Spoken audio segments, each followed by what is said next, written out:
Hey everybody, welcome back around to the blog and grill. I am your host, Doug, here with your video blog for November 5th, 2014. I have a great blog planned for you today. We'll be talking some about NASCAR as the penalties have been handed down following the brawl at Texas. We'll have a look at our NFL power rankings. We'll talk a little bit of Adrian Peterson. Also some NBA games last night, your New York sports update. But first, I want to get to the college football rankings and my Heisman Watch update. So definitely a lot to get to today here on the blog. Let's get to the college football rankings.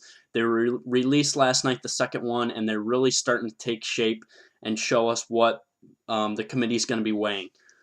All right, we have our same top three. Number one, Mississippi State. Number two, Florida State. Both 8-0. Auburn at number 3 at 7-1. And then Oregon, the new team, coming in at number 4 at 8-1. I think it's interesting that Oregon gets put in there over Alabama. Alabama stayed right where Alabama's now 5th. TCU 6, Kansas State 7. They play each other. Michigan State 8, Arizona State 9, and Notre Dame 10. 9 and 10 play each other, and 6 and 7 play each other. So that's going to be interesting to see as well. My biggest takeaway before we get to the teams that are in, let's just talk about the teams that are out. My biggest takeaway from it has to be the teams behind Ole Miss. Ole Miss is in at number 11. They are the first two-loss team in the rankings. And let's just take a look at who is behind them right now in these rankings. And I think it's very interesting. So Ole Miss is number 11, okay? Number 12, we have Baylor with 1 loss, okay? We have Nebraska with 1 loss, Ohio State with 1 loss. All right, so that's 3 Power 5 teams that are now at 1 loss and behind a 2-loss SEC team. So that's a big statement, I think, and it really goes to show you that really out of the Big Ten, Michigan State is really going to be the only team to have a shot to get into that playoff. Even if Ohio State beats Michigan State, Ole Miss has a decent schedule with some big games that they can still win, so we'll have to see what they can do. But they have Presbyterian this week, then they have a bye week before they take on Arkansas, and they will take on the final game, Mississippi State. Okay? If I had to look at the schedules of the teams that are in the playoff right now, toughest schedule has to be Mississippi State. They take on UT Martin this week, which they'll win. Then they go at Alabama, home against Vanderbilt, and then at number 11 Ole Miss to finish off the year. If I have to look at the easiest schedule, it has to be Florida State. Florida State plays Virginia at home. Then they go at Miami, which could be a tough game at Miami. Then they have Boston College at home and Florida at home. So easily this team could be 12-0 going into an ACC title game with likely a Duke at this point. Auburn's schedule, they take on Texas A&M this week. Kind of a sneaky game, I think. Then they go on the road at Georgia, which they will have Todd Gurley back. They will take on Samford, and then they will play at number 5 Alabama. So it's a lot of big games still to be played in the SEC. And then finally Oregon right now, 8-1. They go at number 17 Utah. That's going to be a tough game on the road at Utah this weekend. Then they have Colorado, and then they go at Oregon State on their final week before a possible Pac-12 title game. So it's going to be interesting to watch right now. I like the top 4. I probably would have had... that's very similar to my top 4, which I released on Monday. I just have Oregon and Auburn ahead of Florida State because I'm not buying into Florida State quite yet. All right, time for the Heisman Watch update. Coming in, my number 1 candidate, who has been my number 1 guy all year, Marcus Mariota, the quarterback out of Oregon.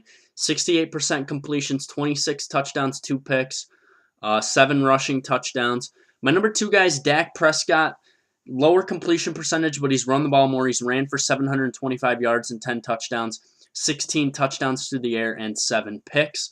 Amir Abdullah, the running back out of Nebraska. I like this guy a lot, 1250, 17 touchdowns, also 2 receiving touchdowns and a 6.7 yards per carry.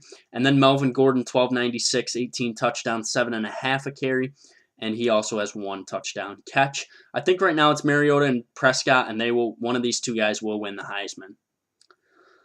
Okay, time for the NFL Power Rankings. Very similar to last week. We had a couple of changes. I'm keeping Denver at number 1. I think you can't overreact to a tough game in New England. Bad weather. I'm going to keep Denver at number 1 at 6-2. Hold on just a second.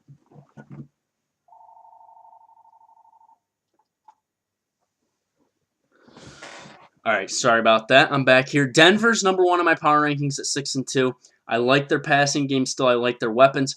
Number 2 is Arizona, and Arizona is a very solid team. They're healthy, getting guys back from suspensions. They're in at number 2 at 7-1. Number 3, probably one of the hottest teams in the National Football League right now, the New England Patriots. Tom Brady had an 18-touchdown, 1 interception October. He is now 7-2 on the year, and they sit at number 3.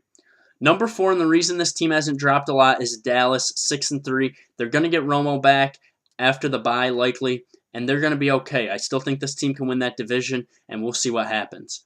And finally, number 5, the Indianapolis Colts. They showed who they really are Monday night against the Giants, really got after it, threw the ball around. Andrew Luck playing like one of the best players in the National Football League right now.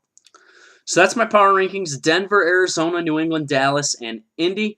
More NFL news. Adrian Peterson has reached a plea deal, and he will avoid jail time, and now he is ready to return. They're saying he's missed 8 games. That would be a suspension, and they want him back. And I don't know if he can come back. I think there's a major difference between not guilty and a plea deal. I think a plea deal basically says you did it, but you're going to get out of it because you're a celebrity. We'll see what happens with Peterson.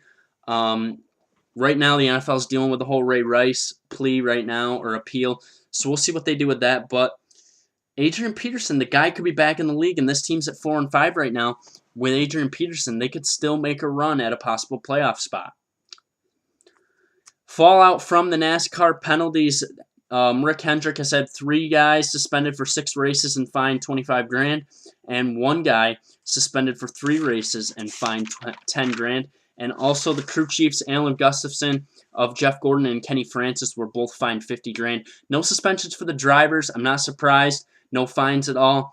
That doesn't surprise me in the least bit because NASCAR protects their guys and they make it happen.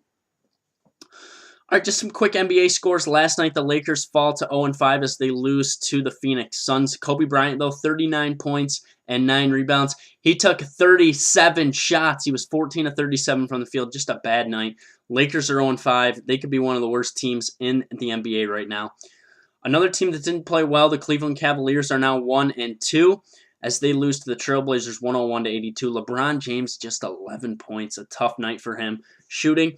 And the Houston Rockets are 5-0. They take down the Miami Heat 108-91.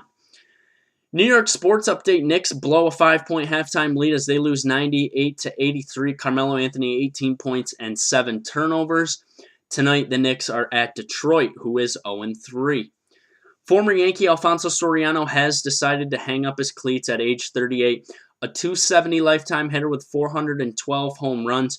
Soriano won 2 World Series in '99 and 2000, and he is a 7-time All-Star. And a big loss for the Giants. Cornerback Prince Amukamara will be out for the season with a torn bicep. That will put in Dominique Rodgers-Cromartie as the guy to replace him.